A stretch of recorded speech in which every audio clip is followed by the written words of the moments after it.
الحمد للہ رب العالمین والصلاة والسلام علی اشرف الانبیاء والمرسلین وعلی نبینا محمد صلی اللہ علیہ وسلم وعلی آلہ وصحبہ اجمعین ومن تبعہم بإحسان الی یوم الدین، اما بعد۔ معزز ناظرین، آپ سبھی کا استقبال ہے ہمارے خصوصی درس کتاب التوحید میں۔ انشاءاللہ آج کے درس میں آپ تمامی ناظرین کے سامنے کتاب و سنت کی روشنی میں جو صاحب کتاب نے اس کتاب کے تیسرے باب میں ذکر کیا ہے، انشاءاللہ مختصر تشریح کے ساتھ آپ ناظرین کے سامنے ذکر کیا جائے گا۔ اس تیسرے درس میں صاحب کتاب محمد ابن عبد الوہاب رحمۃ اللہ علیہ نے یہ باب قائم کیا۔ وہ کہتے ہیں کہ باب من حقق التوحید دخل الجنت بغیر حساب ولا عذاب۔ اس کا معنی یہ ہے، وہ کہتے ہیں کہ اس چیز کا بیان، اس چیز کا باب کہ جو توحید کامل اختیار کرتا ہے وہ جنت میں بغیر کسی حساب اور بغیر کسی عذاب کے داخل ہوگا۔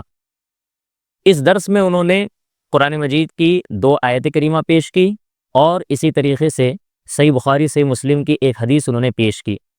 سب سے پہلی آیت کریمہ انہوں نے ابراہیم علیہ السلام کی زندگی سے متعلق انہوں نے پیش کی۔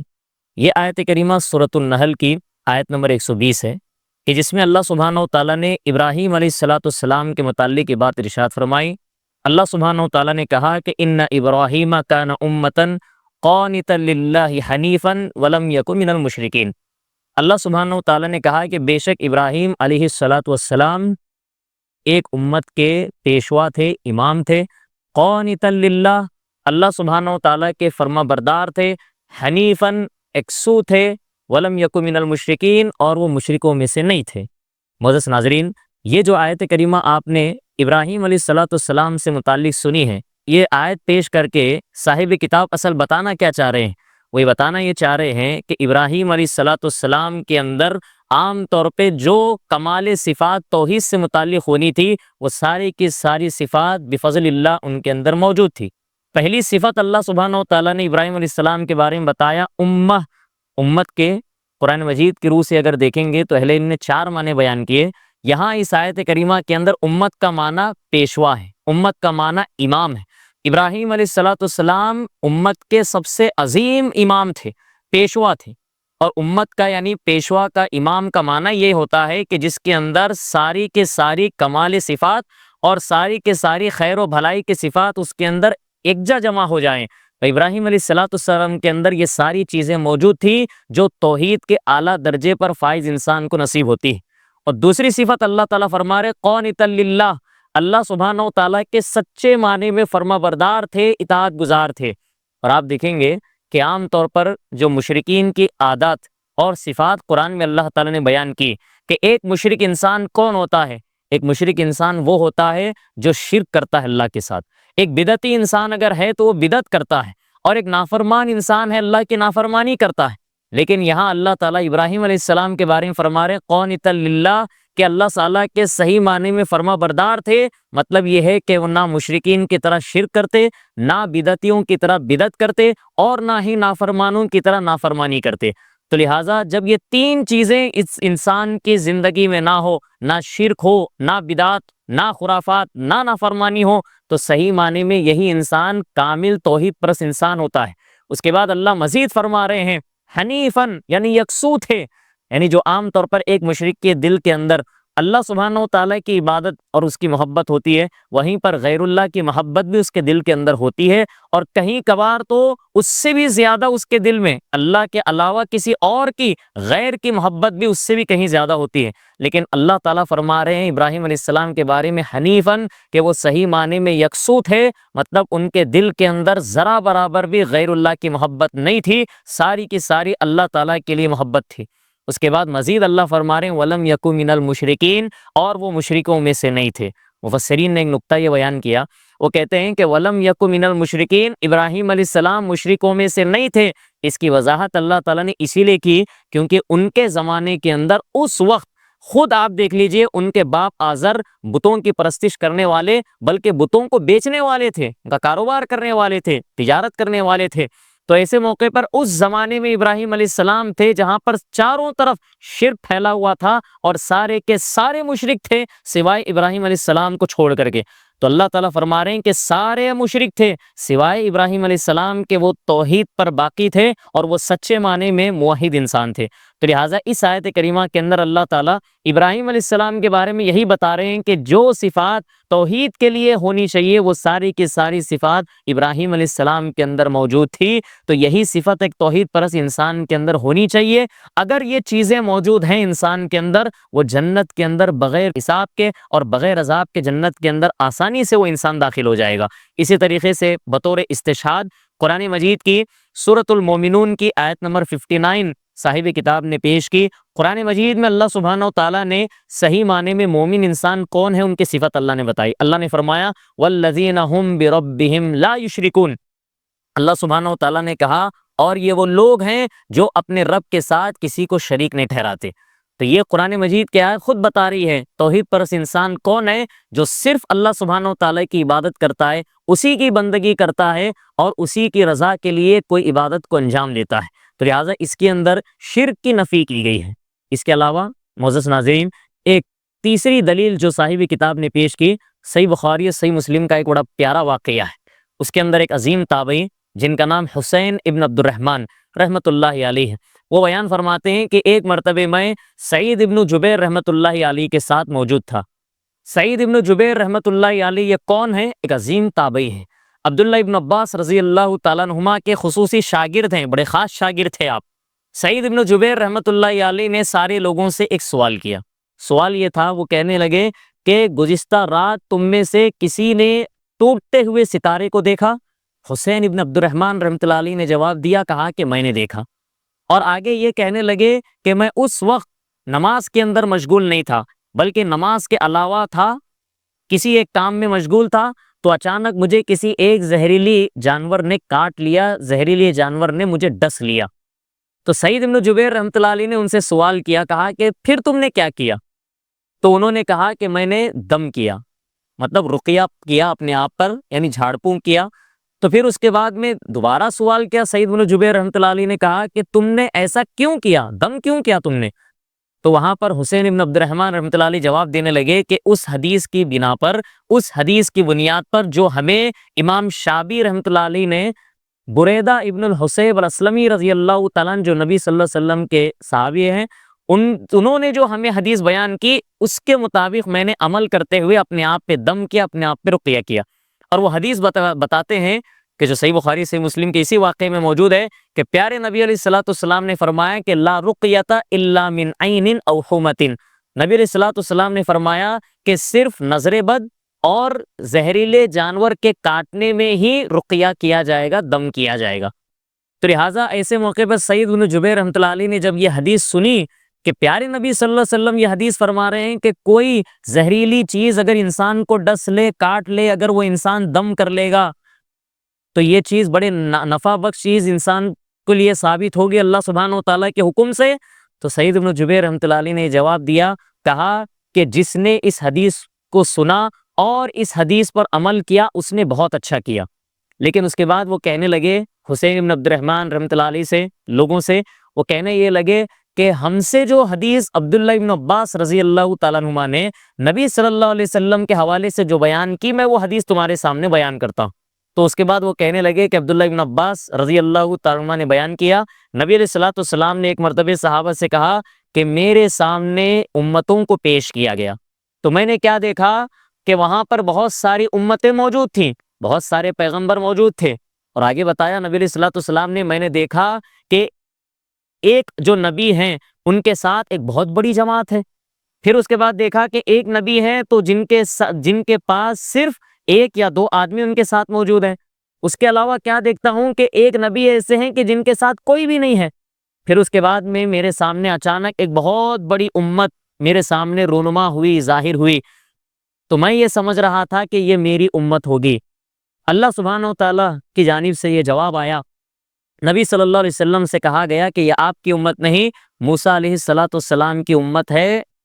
تو لہٰذا اس کے فوراً بعد میں پھر ایک اور جماعت میرے سامنے نمودار ہوئی، ظاہر کی گئی.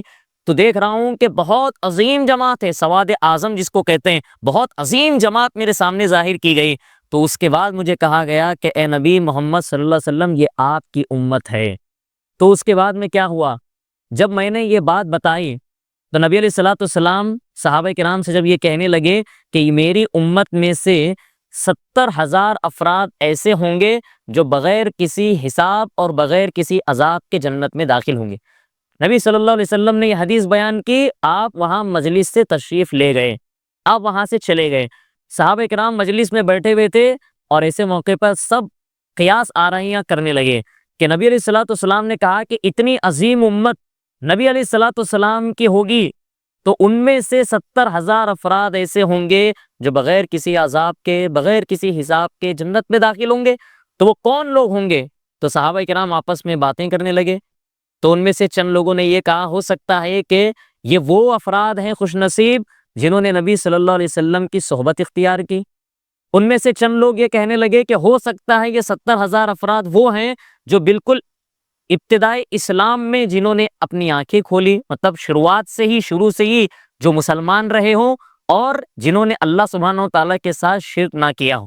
راوی حدیث کہتے ہیں کہ اس کے علاوہ بھی صحابہ کرام نے بہت ساری باتیں آپس میں کی۔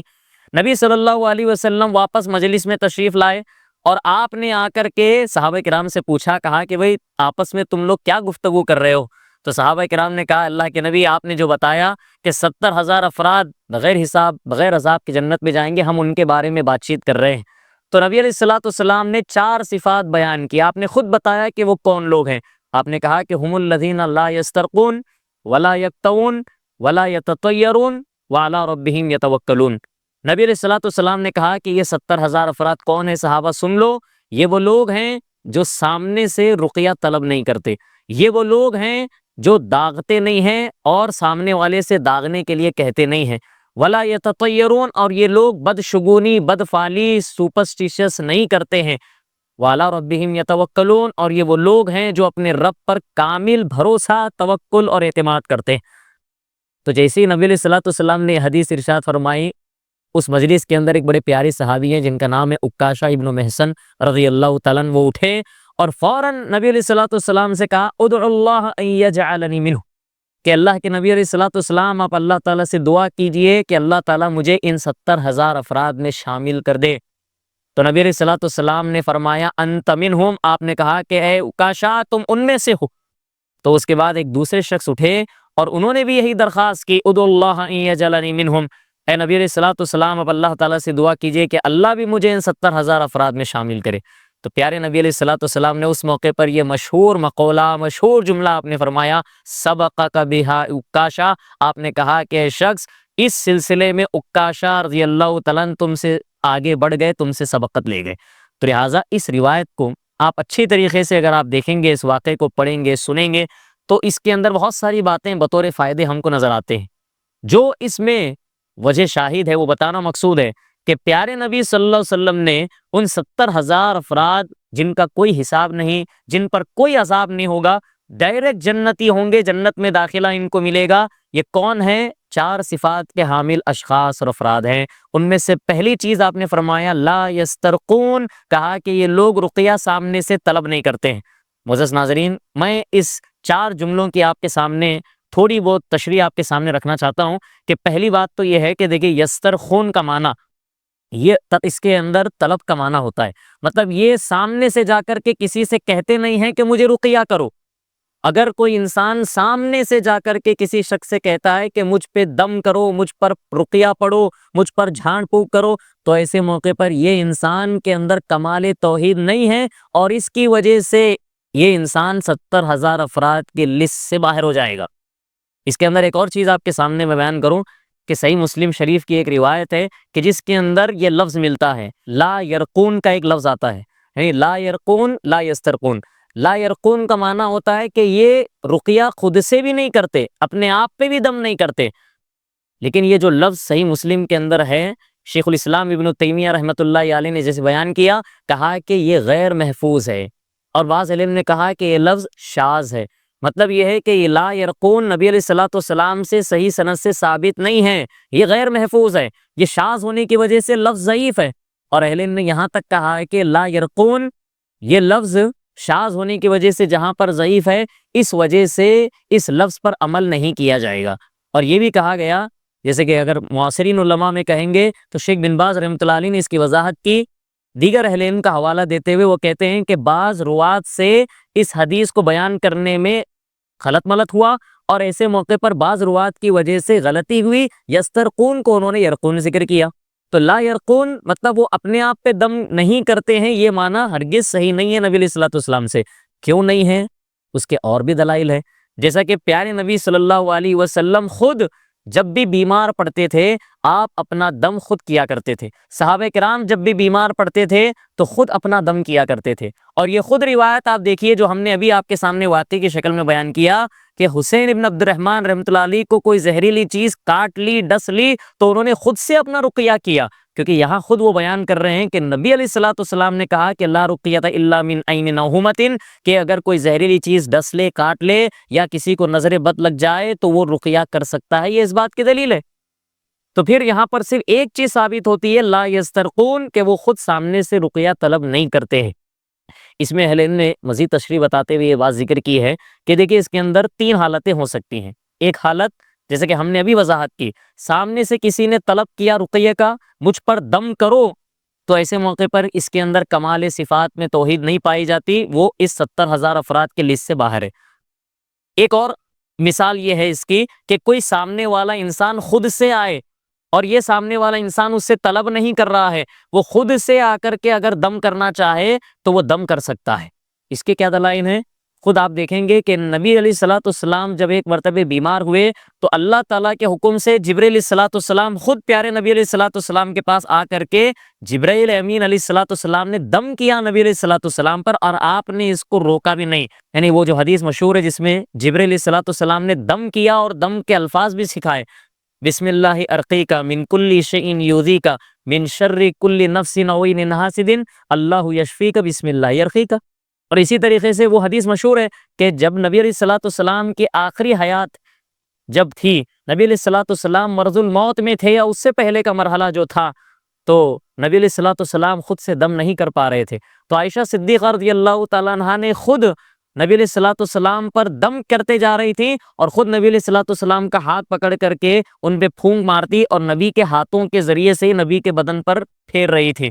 تو یہ خود روایت اس بات کی دلیل ہے کہ اگر کوئی آدمی سامنے سے آ کر کے اگر دم کرنا چاہے تو وہ دم کر سکتا ہے، اور سامنے والے انسان اس چیز کو روکے گا بھی نہیں۔ تو لہٰذا یہ روکنا بھی اگر اہل علم جیسے بتایا کہ سنت کے خلاف ہے۔ نبی علیہ الصلوۃ والسلام کو جبرائیل علیہ السلام دم کر رہے ہیں، آپ نے روکا نہیں، عائشہ رضی اللہ تعالیٰ عنہا دم کر رہی ہیں، آپ نے نہیں روکا۔ تو یہاں اگر کوئی آدمی بغیر مطالبے کے اگر رقیہ کرتا ہے تو یہ آدمی 70,000 افراد کی لسٹ سے باہر نہیں ہوگا۔ اچھا، یہ بات تو اس کے اندر واضح ہو گئی۔ اب ایک چیز یہ ہے، ایک سوال یہ ہے کہ اتنی بڑی امت جس میں نبی علیہ الصلوۃ والسلام فرما رہے ہیں 70,000 افراد بغیر حساب بغیر عذاب کی جنت میں جائیں گے، تو کیا واقعتاً یہ 70,000 افراد ہی مراد ہیں؟ اگر کیونکہ دیکھیں گے صحابہ کرام کی جماعت ہی اتنی زیادہ تھی، تقریباً لاکھ کے اوپر صحابہ تھے، اور معلوم ہے کہ صحابہ کرام کے اندر یہ ساری ہی صفات موجود تھے، تو پھر صحابہ کرام ہی کو لے لیں گے تو پھر امت کے کوئی اور افراد اس کے اندر شامل نہیں ہو سکتے۔ تو اس حوالے سے آپ دیکھیں گے کہ ترمذی کی روایت کے اندر یہ لفظ کا اضافہ ہے۔ پیارے نبی علیہ الصلوۃ والسلام نے خود فرمایا، آپ نے کہا کہ ما کل الف 70 الفا وثلاث حسیات من حسیات ربی عز وجل، کہ ترمذی کی روایت میں خود نبی علیہ الصلوۃ والسلام نے وضاحت کی، کہا کہ 70,000 افراد ہیں، ان میں سے ہر 1,000 کے ساتھ اور 70,000 افراد۔ پھر اس میں آپ نے یہ بتایا کہ میرے رب کے 3 مٹھیوں میں سے ہر ایک مٹھی کے برابر جنت کے اندر یہ اور ان کی تعداد بڑھ جائے گی۔ تو ہاں یہ بات کلیئر ہے کہ اس میں صرف 70,000 افراد مراد نہیں ہیں، بلکہ ہر 1,000 کے ساتھ پھر 70,000 لیں گے تو 70,000 کے افراد کے علاوہ جیسا کہ شرح میں اہل علم بتاتے ہیں کہ تقریباً 49 لاکھ ان کی تعداد بنتی ہے۔ پھر اوپر سے اللہ کے نبی علیہ الصلوۃ والسلام کہہ رہے ہیں کہ میرے رب کے مٹھیوں میں سے 3 مٹھیوں کے برابر اور جنت میں جائیں گے۔ اللہ سبحانہ و تعالیٰ کی مٹھی ہے، اللہ کے ہاتھ ہیں، یہ صفت ہے اہل السنہ والجماعت کا اس پر متفقہ عقیدہ ہے جو قرآن و حدیث سے ثابت ہے۔ اللہ سبحانہ و تعالیٰ کی مٹھی کتنی ہے اس کا کوئی اندازہ نہیں لگا سکتا۔ تو 3 مٹھیاں اللہ تعالیٰ کی، مطلب اس کے اندر حساب ہی لگانا مشکل ہے۔ اتنی زیادہ تعداد میں جنت میں بغیر حساب بغیر عذاب کے جنت میں لوگ جائیں گے اس امت محمدیہ کے افراد۔ اور ایک بڑی بات آپ کے سامنے یہ ہے کہ اس حدیث میں جو 70 کی جو تعداد ہے، عربی زبان کے اندر 70 کی جو تعداد ہوتی ہے عام طور پر مبالغہ کے لیے یعنی کثرت کے لیے بیان کیا جاتا ہے۔ بس میں ایک دلیل آپ کے سامنے قرآن سے پیش کروں جس میں اللہ سبحانہ و تعالیٰ نے نبی علیہ الصلوۃ والسلام سے فرمایا، یہ سورۃ التوبہ کی آیت نمبر 80 ہے۔ اللہ سبحانہ و تعالیٰ نے کہا منافقین کے تعلق سے نبی سے صلی اللہ علیہ وسلم کہ استغفر لہم او لا تستغفر لہم، اے نبی آپ ان کے حق میں استغفار کریں یا استغفار نہ کریں۔ ان تستغفر لہم 70 مرۃ لا یغفر اللہ لہم، اے نبی آپ اگر منافقین کے لیے، منافقین کے حق میں اللہ تعالیٰ سے 70 مرتبے بھی اگر استغفار کریں گے، اللہ سبحانہ و تعالیٰ ہرگز آپ کی استغفار کو قبول نہیں کرے گا۔ یہاں اس آیت کریمہ کے اندر 70 بتانا مقصود نہیں ہے، کثرت بتانا مقصود ہے۔ مطلب آپ چاہے کتنے بھی مرتبے استغفار کریں اللہ تعالیٰ سے ان منافقین کے حق میں، اللہ تعالیٰ آپ کے استغفار کو ہرگز قبول نہیں کرے گا، کیونکہ یہ منافق، یہ مشرک ہے، یہ کافر ہے۔ تو اس سے بات معلوم ہوئی کہ 70,000 کی یہ جو تعداد ہے عام طور پہ کثرت بتلانے کے مقصود ہے، اس کا ہرگز یہ مطلب نہیں ہے کہ صرف 70,000 بغیر حساب عذاب کی جنت میں داخل ہوں گے۔ اور دوسری صفت بتائی کیا یہ کہ ولا یتون، مطلب یہ داغنے کا عام طور پہ اس زمانے کے اندر اور آج بھی ہوتا ہے کہ اگر کسی انسان کے جسم سے خون نکلے تو ایک آگ کے ذریعے سے وہاں پر انسان وہ عمل کرتا ہے جس کو کئی کہتے ہیں، وہ کئی بھی نہ کرے۔ اور تیسرا بتایا گیا ولا یتطیرون، کہ یہ لوگ بدشگونی بدفعلی نہیں لیتے ہیں۔ عام طور پہ انگریزی زبان کے اندر کہیں تو اس کو سپرسٹیشس کہا جاتا ہے۔ بطور مثال میں بتا، بدفعلی کی مثال اگر لے لیں، ہمارے پاس مشہور ہے کہ اگر سامنے سڑک پر سے اگر کالی بلی اگر گزر جائے تو انسان یہاں پر بدفعلی بدشگونی لیتا ہے کہ یہاں راستہ پار کرنا اب نقصان دہ ہوگا۔ تو یہ چیز اگر کوئی انسان کرتا ہے تو نبی علیہ الصلوۃ والسلام نے حدیث میں 3 مرتبہ آپ نے فرمایا، کہا کہ یہ شرک ہے جو توحید کے منافی ہے، توحید کے خلاف ہے۔ اور چوتھی وعلی ربہم یتوکلون، اپنے رب ہی پر کامل بھروسہ کرتے، اعتماد کرتے ہیں۔ تو لہٰذا یہ حدیث میں یہ جو 4 صفات نبی علیہ الصلوۃ والسلام نے بیان کیے، یہ کمال توحید کی ایک بہت عظیم علامت ہے۔ اور یہ 4 چیزیں جس کے اندر ہوں گی وہی انسان بغیر حساب بغیر عذاب کے سبحان اللہ جنت کے اندر داخل ہوگا۔ اور لہٰذا صاحب کتاب نے یہی نصوص اس مختصر درس کے اندر پیش کیے جو میں نے آپ کے سامنے مختصر انداز میں بیان کیے ہیں۔ دعا کرتے اللہ تعالیٰ سے کہ اللہ سبحانہ و تعالیٰ ہم سب کو ان آیات کے اندر، اس حدیث کے اندر جہاں پر 70,000 افراد کے جنت میں بغیر حساب بغیر عذاب کے داخل ہونے کی جو بات نبی علیہ الصلوۃ والسلام نے بیان فرمائی ہے، اللہ سبحانہ و تعالیٰ ایسے 4 صفات کو اپنی زندگی میں ان کو عمل میں لانے اور اسی طریقے سے ان تمام باتوں کو دوسروں تک پہنچانے کی بھی اللہ تعالیٰ ہم سب کو توفیق نصیب فرمائے۔ اللہ سبحانہ و تعالیٰ ہم سب کو، آپ سب کو جنت میں بغیر حساب اور بغیر عذاب کے اللہ تعالیٰ داخلہ نصیب فرمائے، آمین۔ وقول قولی ھذا واستغفر اللہ لی ولکم ولسائر المسلمین وصلی اللہ علی نبینا محمد وعلی آلہ وصحبہ اجمعین۔ السلام علیکم ورحمۃ اللہ وبرکاتہ۔